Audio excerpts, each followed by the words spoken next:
Smolensk is a legendary tier Soviet ultralight cruiser and a new steel ship in World of Warships Legends as of the June 2026 update. It's probably, and I'll just say this right off the bat, one of the best ships you can get for steel, although it's also the most expensive at 32,500. So, probably going to take a while if you're looking to get it before you have enough steel to afford it. And would you want to actually spend that much? Well, I'll try to answer that question and give you all the specs and whatnot on the ship. It's pretty insane, but of course, before we get into details, I'll show you the commander build and mod selection. We've got Aiming Systems Mod 1, Propulsion, Concealment, and Epic Main Battery Reload mod in the 4th slot. I think that one is particularly useful because the Smolensk is essentially a DPM machine. At the helm for the commander, of course, Nikolai Kuznetsov. There's probably some other choices, and frankly, I don't think this build is well tuned to the Smolensk. I just kind of threw it on there because I wanted to use Kuznetsov's base trait to buff the range ever so slightly. It's got a 15.2 kilometer base range, which certainly isn't the worst, but I think it benefits from a little bit of extra, and that's where Kuznetsov comes in. I'd probably do something different with the inspirations, honestly, if I sat down and thought about it a little bit more, but I kind of think you could put whatever you want on the Smolensk and still have a pretty good time. Now, the Smolensk, before we get into the specs, I'll just say you might have heard of it before. It's a ship that's been around for a long time in classic World of Warships PC, the version of the game that was released in 2015 before Legends was ever created. And we could call that Legacy WoWs, I suppose. In that game, the Smolensk has a reputation for being an overpowered monstrosity. And weirdly enough, the Thunderer, which we'll have to cover in a later video this week, also has a reputation for being overpowered. And somehow in the June 2026 update for World of Warships Legends, Wargaming said let's put both of these ships in the game and not change them all that much from what you find in their WoW's counterparts. That's certainly true of Smolensk. I actually have the ship there. I was playing it Sunday night before the update dropped, so it was fresh in my mind. And this Smolensk in Legends seems like a pretty close comparison. You don't want to be in a destroyer, by the way, 8 kilometers away from the Smolensk either. We'll see here what happens to the SOM, and then we'll start going down the specs. I suppose the main battery guns are the place to start as they shred this SOM for pretty much all of his HP here. He's going to try to stop and smoke up, but it's too little, too late, because what we have on the Smolensk is essentially a Khabarovsk strapped to the front and to the back. These are 4 turrets, quadruple turrets, so 4 guns each. And, well, 8 guns on the front, 8 guns on the back of the ship. That's a Khabarovsk, because these are 130 millimeter destroyer-sized guns. I think I already mentioned the base range is a relatively short 15.2 km, but using this Kuznetsov build, and I think it's only his base trait influencing the range, we have them going out to 16.5. Now you could go for more, I suppose, if you took the range buffing skill on Kuznetsov instead of the fire chance buffing one, and I think you're probably going to get over 18 kilometers, which, honestly, in some light cruisers, you might not want to do that, but this is a Soviet light cruiser with really flat shell ballistics and good shell velocity. So it doesn't take all that much effort to aim it properly. This is not like the Colbert, for example, whose shells go up into the atmosphere and come back down before they reach the target. If you're shooting at something like a battleship in Colbert at maximum range, you can probably land some shells, but if the thing moves slightly, it's going to throw off the golden shower you're sending downfield. Not to mention cruisers. Those would be exceptionally difficult to hit with something like the Colbert at ranges of 15 kilometers. Smolensk with this Soviet ballistics, well, I don't think it's going to share the same problem. The base reload time on these guns is 5 seconds flat. We've got it down to 4.5 with the reload mod, and of course it gets better by 2% for every 30,000 damage we do. So It'll get down, I suppose, into the low 4-second range, maybe high 3-second range. And again, this is sending 16 shells down range. Now, being destroyer guns, the damage on the shells individually is not all that much. The maximum HE shell damage is 1800, and they only pen 22 millimeters. But the fire chance we've got with the various skills on Kuznetsov that buff the fire chance is 8%. At base, it's 6%. And well, a 6% fire chance on 16 main battery guns that are reloading every 4.5 seconds or less is absolutely insane. This thing is a certified flamethrower. You can see the battle is not quite halfway over yet. And we've already lit 15 fires, which is a lot to light in the duration of any 15-minute battle.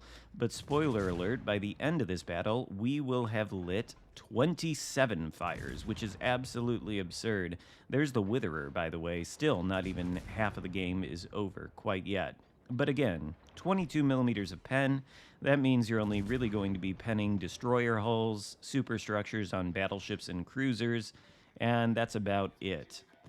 The AP shells, they have a maximum damage of 2600 base, but I've got it up to 2808 with some skill on this build. Maybe the punch-through skill on Kuznetsov. Honestly, that's probably not worth it for Smolensk, because the point-blank AP pen is 256.2 millimeters, but the armor pen at maximum range is a mere 61. That would be good enough for penning the superstructures of ships, but not much else, and I think the only time you would really be using the AP is after you've already lit a few fires on a ship that's broadside to you, and then you shoot the AP at them to deal extra damage. The AP can, of course, shred HP on broadside ships. I don't think you're going to be citadeling many cruisers with it or anything like that, but it'll net you some good consistent damage if you use it at the appropriate time. But the main shell is by far the HE, and it lights a lot of fires. As for the other parameters on the AP shells, nothing here to really speak of. They don't have any improved pen angles or anything like that, and the penetration is just not great. They are Soviet destroyer guns, and for the most part, Soviet destroyers have decent AP at best. Nothing special, though. Oh, Shimakaze. He can have a taste of the HE, too. It'll shred him a little bit. As for the survivability of this ship, not very good. It's only got 35,500 HP, and it's coated in 16 millimeters of armor everywhere, which means any cruiser with guns larger than 228 millimeters can overmatch it everywhere. Not to mention every single battleship you're going to encounter. And this is not the kind of ship that can sustain itself if it's being focused down by a cruiser or a battleship in open water. It can be sunk very quickly. However, if you present flat broadside to things with very large guns, like battleships, sometimes they will overpen you. But it's a roll of the dice. Sometimes they'll hit your citadel, and with only 35,000, you're pretty easy to one-shot. Luckily, you have a smoke screen that you can deploy whenever you'd like, and with fully packed, you get 3 of them. They last for 89 seconds and take 223 to cool down. You've also got sonar for spotting torpedoes while you're in the smoke screen, since smoke screens are torpedo magnets. And these sonars detect torpedoes at 3.1 km. They have a 4.4 km ship acquisition range, and they last for 100 seconds. And then finally, we've got a heal on the Smolensk. It's not a super special heal. It just restores 177 HP per second for a duration of 28, and it cools down in 74.4 seconds. There you see the defense, I think, overmatch us. He does a pretty significant chunk to us, but we can heal some of it back with the heal. And I think we have 3 of them base, so with fully packed, we get 4. Don't know why that is, but, well, the ship is not all that survivable, so I guess you have that going for you. Thing also has torpedoes, too. You probably won't use them all that often, but there are 5 and 2 quintuple launchers on either side of the ship, and well, they range out to 8 km, they go at 60 knots, they hit for a maximum of 13,000, and they reload in 131 seconds. Only time you'd really use them is if somebody's pushing into your smoke screen, or just pushing into you, and you can manage to launch them from stealth, which is sometimes possible. I have this thing at 9.7 km detect with Mikawa and with the concealment mod. It's got decent AA defenses, I think. The main battery is dual purpose, and it can shoot down planes. As for the maneuverability, 36 knot top speed, and a 7.5 second rudder shift. Nothing crazy there. But the damage output is certainly absurd. We had to cut out a little bit of that battle because it was just sailing to this enemy Smolensk here. And this should give you an idea of just how squishy this cruiser is. We have to abuse the throttle here to throw off some of this Smolensk's shots here. And as you can see, the AP is not effective at all when he angles, so we merely switch back to the HE. Remember, it only has 22 millimeters of pen, but Smolensk itself has 16 millimeter armor plating. So there's nowhere on his ship that this AP is not going to pen as we get, or HE rather, is not going to pen as we get the Confederate metal to go along with the rest. And as you can see, the HE just shreds the enemy Smolensk HP very, very quickly. We managed to avoid a good deal of his return fire by just abusing the throttle here, and so we're going to end up coming out on top in this engagement. But basically, you don't want to take sustained open water gunfights with other ships in Smolensk. They will shred you, doesn't really matter what they are.